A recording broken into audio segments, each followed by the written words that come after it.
Hi guys, and welcome to this week's Kickstarter backing. And guess what? This week is a relatively cheap week for me and I'm so grateful for it. I have backed so many projects, as you would know if you're following along, so many projects, and I just running out of money by the end of 2020 and there's still a lot of 2020 to go.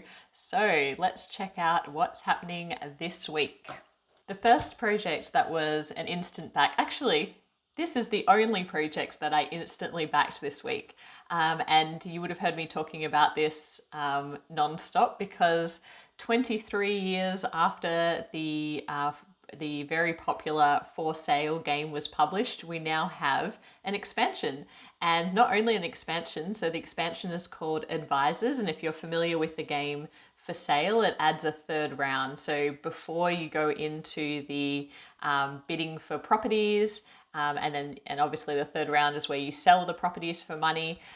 In the first round, you get to take advisors, and those advisors are going to help give you special abilities throughout the other two phases. And so I'm of course going to pick up advisors. I love the game For Sale. I love taking it into work. In particular, it's a great one for your lunch break.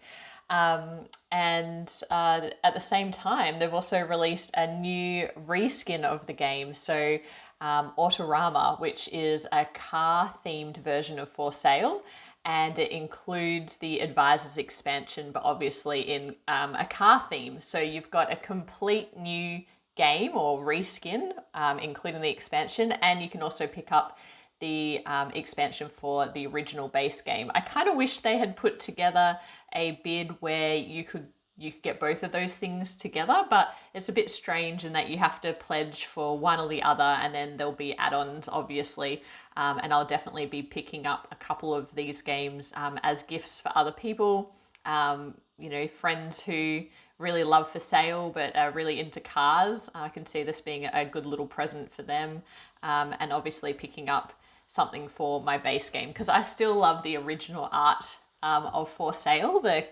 cardboard box all the way through to the space station. So I'll definitely be picking up many things when the pledge manager opens. Now, that's it in terms of instant backs, but truthfully, there are a few things I'm still considering this week. The first was not on my radar at all. It's called Mr. Cabbage Head's Garden Returns, but actually it's a game called Mr. Cabbage Head's Garden, which I had never heard of. It was on Kickstarter in 2018, and it's a short little set collecting card game, and obviously a very indie publisher.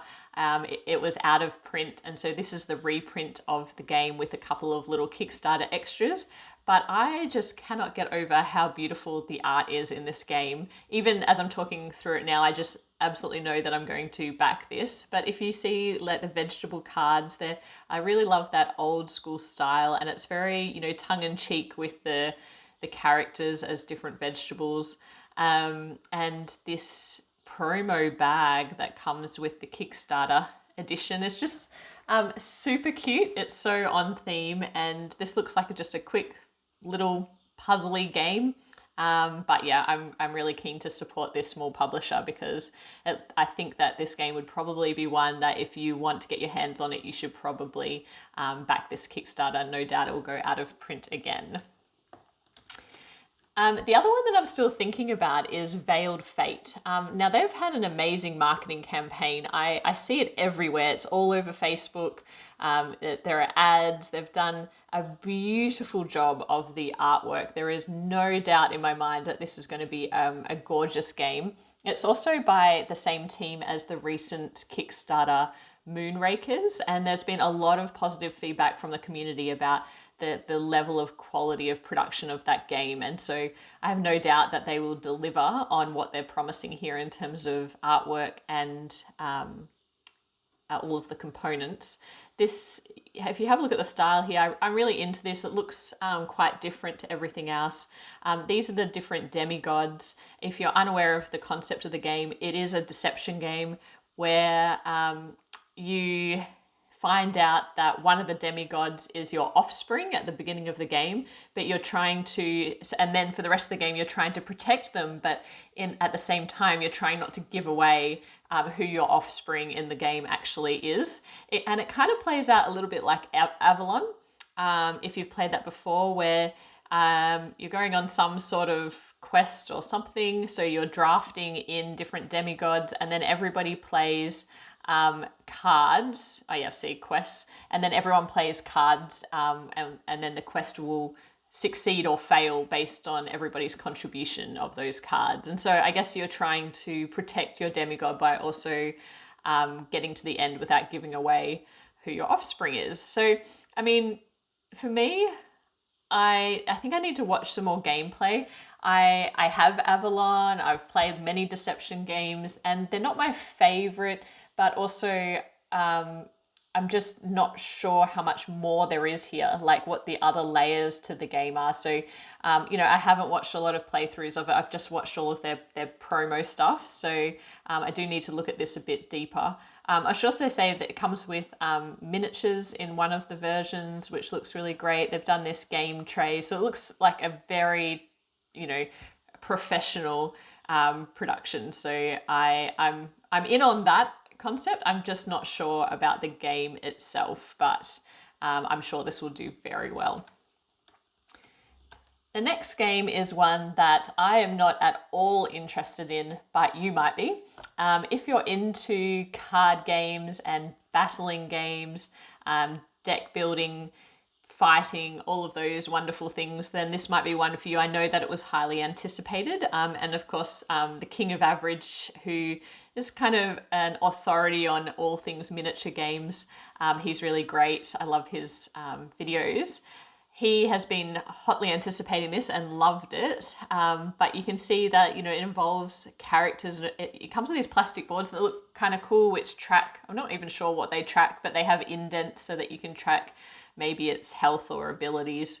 And then there's 180 Fable cards, and all of the characters in this game are like Red Riding Hood, Sleeping Beauty, Alice in Wonderland. So the theme is really cool, and it comes with miniatures as well of each of those characters. So they would be lots of fun to paint. I would love to paint those, but yeah, just there's not enough value here in terms of game for me. But again, it might be something that you're interested in, so you should check it out if you are. Now, Project L has also been a marketing beast. They have managed to get this game in the hands of many influential people in the board game industry. So there's been a lot of promotion of this game. For me, obviously it's a polyomino tile laying game, but I guess the uniqueness about it is that the production quality is just insane. It's got these double layered indented cards where the polyomino pieces that you're collecting go into it, and then I understand that you can either take you take points for every card that you're completing, but you also get new pieces which help you then obviously complete more cards. And for me, I just think that this probably won't get to the table very much because we tend to like games with a little bit more complexity. Like I can't see myself pulling this out over a game like Calico, for example, which I love if I wanted something quick and puzzly. So, but I think this would be a really great family game. It teaches people about, you know, spatial awareness. It might be good for kids. But yeah, for me, it's a little bit too expensive to just buy it for a little puzzly filler. Now, the next couple of games are ones that are upcoming next week. One is Fox Matters. It's a cooperative game, which is not really my thing. But what I love about this game, apparently it's based on a comic book. It might be a Polish comic book. And it's these little foxes, and they're so cute. But they're dealing with like everyday problems, like, you know, your coffee's cold or you burnt your dinner. And then it's a real-time process by which you try and I guess fix those things. And so I think it'd be a really nice one to play with kids because the the cards, I don't know how hard the game is, by the way. I don't know too much about the game, but it feels like there's this conflict resolution, but the conflicts are not overwhelming in terms of subject matter. They're kind of like cute little day-to-day things. And so, and then you're trying to solve them at a real-time 2-minute timer. And so, I don't know, that's really interesting to me. So I'm going to check this out next week. The other one that I've been anticipating is Townsfolk Tussle. And it's surprising to me that I'm anticipating this because it is absolutely not the type of game that Maggie and I will play. So you basically have characters on a map. It's a co-op boss battler. So there are all of these bosses and obviously there are things that you need to do to beat these bosses, and it's a cooperative experience. And all of these things combined are not the type of game that we would ever play. But I just can't get over the artwork here. It's adorable, and also it's going to come with, well, actually it's not really adorable, it's more like really super quirky, and I think it'd be really fun to paint. But even the artwork on the cards and things, it just looks super interesting theme-wise, and so I'll definitely be checking that out next week, and I might even surprise myself and back this one. And then the other Kickstarter that's coming next week, which I'm really excited about, is a reprint of Rap Gods, which came out, I think, last year. It was originally on Kickstarter, and it has been so well received again by the board gaming community. I really want to grab a copy, but I've been unable to get it in Australia anywhere, so this might be my only opportunity to pick up Rap Gods.